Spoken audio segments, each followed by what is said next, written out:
Welcome to another episode of Conservative Circle. I'm Jeffrey Edenfield, and today I am joined by a teen political commentator and founder of National Revival, Lily Farrow. Thank you for joining. Thank you for having me. No problem. So, you are the founder of National Revival, and can you just tell us a little bit what that is? So, the National Revival is a kind of a political media uh, team that I run. We have 8 active authors as of right now from both sides of the political spectrum. I wanted it to be a place where teenagers and kind of older, younger adults could come to get a political perspective or to share their political perspectives. As of right now, our 8 active authors, they write about political things happening, their opinions on it, how they think it's going to affect the world. One thing I noticed before I started this was that there was such a difference between adults in politics and teens in politics, and that we weren't taken seriously at all, and that we didn't have an outlet. So I really wanted to start this just to kind of bridge that gap between the adults and the teens. And I think we're doing that quite well. We have one of our authors, she's a little bit older. I think she's a senior in college. And then our youngest author is, I believe, a freshman in high school. And like I said, we have Republican writers, and we just signed our first more Democratic leaning writer. So, yeah. So, if anyone were to want to get involved, is there a way for anyone to, how do you get involved? So in on my Instagram profile and all my other social media profiles, there's a link in my bio, and it has something called the writer request form. If you fill that out, then me or somebody else on my team, one of like the 2 people that work kind of very close with me, personal friends, will look at it and will send you a message through Instagram, which is what we use to communicate mostly with, and then we'll add you. It's free to anybody, but we just like to make sure that there's no creeps joining, basically, because most of us are children. All right. So if you want to get involved, look on her bio, and so let's dive into our first topic. And our first topic tonight is the Tennessee 7th District special election that happened. So we had 2 candidates. So we had Matt Van Epps, the Republican nominee, and then we have Afton Ben, the Democratic nominee. So, Lily, what is your? I mean, Matt Van Epps won. So, what was your reaction when he won, and how did you feel? I was definitely positive. Going into the election, I didn't have the highest of hopes for a Republican win. Obviously, we saw earlier in I think it was Virginia, the New York, those other special elections, we saw more of a blue wave hit the country. So going into this election, I was kind of, you know, but he took it home. Obviously a great guy, Republican, ex-military, combat veteran. I would definitely rather him leading than Yes. Afton, Yes. the Democratic Socialist, not a very great person overall for Tennessee out of all places. So I'm just glad he And won, honestly. and the thing about this is that Afton Ben, you talked about hating Nashville. She hated the country music and all. And so, I mean, to win uh Tennessee, I would say you need to probably like country music a little bit because, Yeah. there's so many country people out there that I don't know. Anyways, so Afton Ben talked about, hating Nashville, and I saw that on, Fox and stuff. And do you think that was, one reason that she could have lost, or what do you think? Oh, I think her entire campaign was what sold her out. It was a pretty close race. I forget the exact numbers, but I do remember it Fifth, being pretty close. yeah, it was pretty close. I have the numbers here. Matt Van Epps, 53.6%, and Afton Ben 45.4. So it was pretty tight. So Trump, won this district by 22 points, Hmm. and Matt Van Epps didn't do as well, but I am relieved that he won. Because Afton Ben, again, another Democratic Socialist, would not be good for our country. Oh, definitely not. Her entire campaign was founded on the fact that she didn't like the police. She hated Nashville. She thought one of her points was that she believed men could give birth. It doesn't really make sense to me how she would have those numbers in such a like red state. Obviously, the county of the seventh district, excuse me, was obviously a very red area, and it's been quite red. So the fact that those numbers were so close, it's definitely scary, especially because we have midterms next year. Yeah, I was about to get into that. So, what do you think this close race means for Tennessee in 2025? I oh, it's hard to say, really. Um, Obviously, the blue wave that we've seen sweep across is because Republicans don't show up to vote, and Yeah. it's a harsh truth, but it's the truth. It's Republicans don't show up to vote unless it's the big presidential election, and we're slowly just giving Hmm. these supposedly red places to the Democrats, which is going to come back to get us in the 2026 midterms, and we're going to lose. And I'm pretty positive that if we lose those midterms, they're going to impeach Trump and they might try and impeach Vance too. So you say, oh, well, yeah, that's right. So yeah, if they do win in the midterms, they could possibly impeach President Trump, and then, of course, Vice President JD Vance. And that's also scary to think about. So I think that what we need to do, Republicans, of course, I think that they should be running on affordability. You know, helping our country, because Trump ran on affordability, and he won. Abigail Spamberger in Virginia won on affordability, and she won. She ran as more of a, of course, a moderate Democrat, Yeah. and Winsome Earl Sears. I think that she ran. I love Winsome Earl Sears. Sorry, because she just held so many. Her Christian values is what I valued the most. She said she's a Christian before she's a Republican, and I loved her saying that on the campaign. So I wanted her to win, but we can't dwell on the past, and we can only move forward. Mhm. So now I want to get into a another topic. So what was your reaction when you found out that you were doxxed?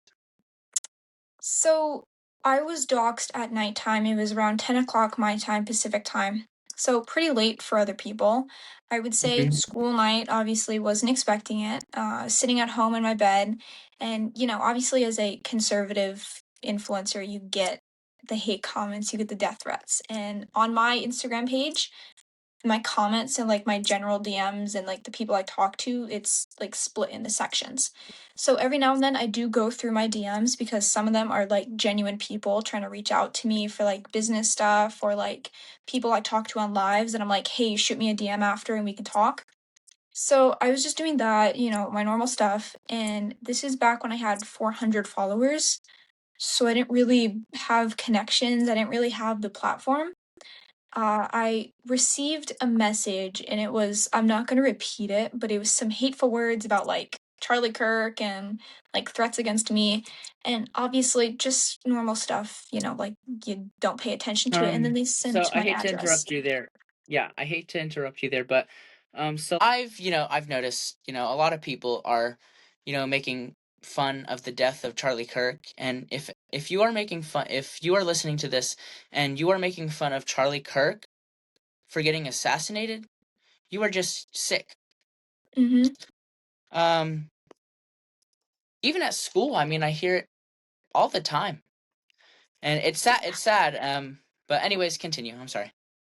Oh, you're all good. It's okay. Um, and then they sent my address to me.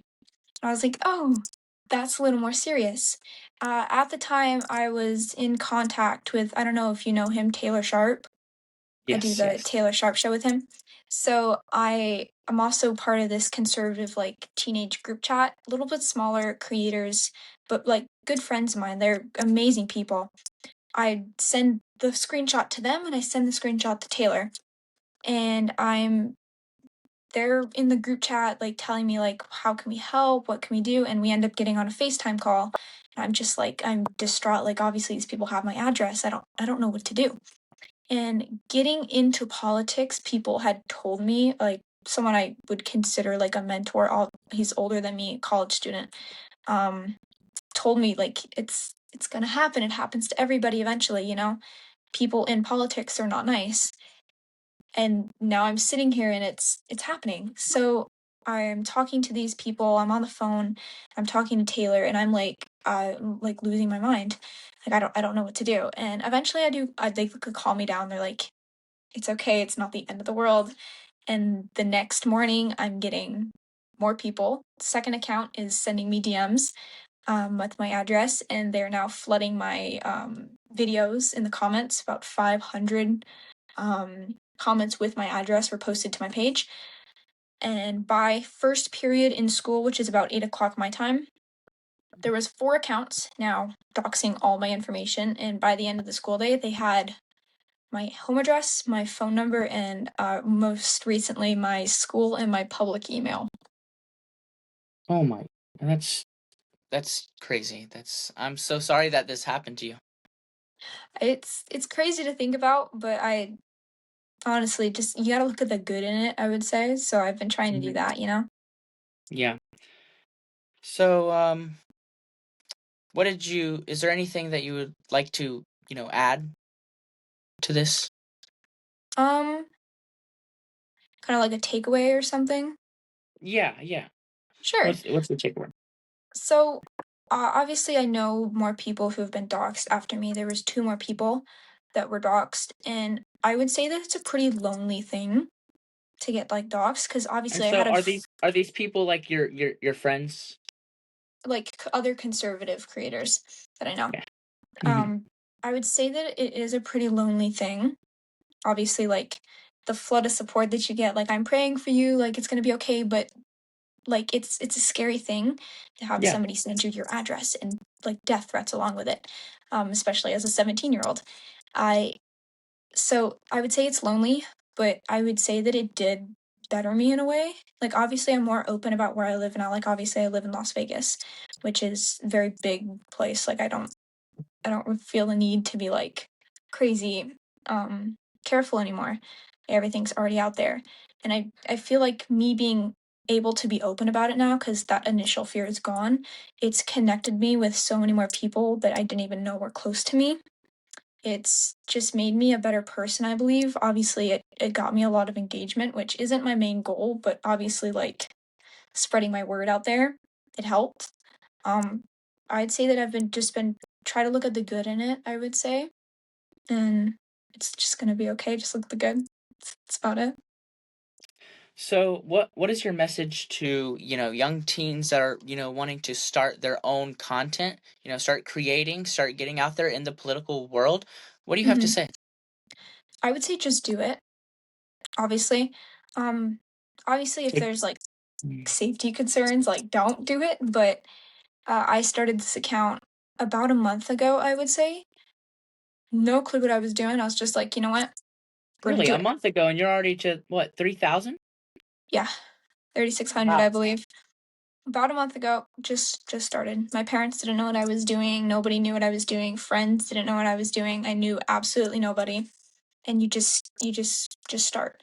Everyone here started somewhere. Some of the biggest accounts that I know, like that teen conservative Ali, she has over 100,000 followers now. Mhm. Mhm. She started where I was, you know. Yeah. Obviously, get your voice out there. Like teens were unrepresented in this area of politics. Just get your voice out there. Stay true to your beliefs. There's going to be a lot of people that are going to try and persuade you to say certain things. Don't. Stay true to who you are. Only say what you want to say, and obviously be careful. Like, I'm not going to tell you to, like, well, I got doxxed and I was fine. Like, be careful with your information. I know people that don't even put their name out there, they don't put their state out there or anything. Obviously, I was doxxed from like Insider, and it wasn't like just some random person finding my IP address. But I'd say just be careful, is Yeah. obviously the number one thing when starting an account like this. Yeah. Be careful, but also take that leap of faith, like Charlie Mm-hmm. Kirk would say. And I have to share something. That's why I started this podcast. Yes, we do not have, a lot of followers on here, but, I'm trying to grow as best as I can, but, Mm-hmm. also trying to get the word out. And Right. so, take the leap of faith. Don't be scared. Just take the leap of faith and follow God. Right. Yeah. So, thank you so much for watching Conservative Circle. I'm Jeffrey Edenfield. Thank you for joining.